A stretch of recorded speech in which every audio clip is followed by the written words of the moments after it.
Kung nais nyo po mga bossing ko na lumebel up ang inyo pong swerte at kayo po ay lagi na lamang iaadya kung sa lagi kayo ay suswertihin, mainam na gamitan nyo po ng ganitong mga pamamaraan mga bossing. Kayo po ba isa sa mga napapansin po ninyo na kayo ay masipag naman na tao pero lagi pa rin kayo minamalas? Asya, kung ganyan ang inyong pakaramdam, huwag nyo po yung pagtiisan. Marami tayong pwedeng gawin. Bukod sa panalangin ng taimtim, kayo po mga bossing ko ay gumawa ng ganito sa umaga mga bossing.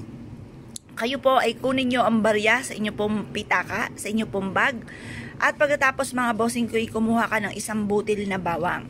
Makakatulong po ito upang sa ganon, imbis na kayo po ay lagi minamalas, ay mapapasin ninyo na gagawa nyo ang mga bagay-bagay na hindi nyo inaasahan na dito pala kayo ay magiging matagumpay. Ito pala magiging dahilan kung bakit kayo ay magiging matagumpay. Kaya ang gawin po ninyo, kumuha ka ng barya, hugasan nyo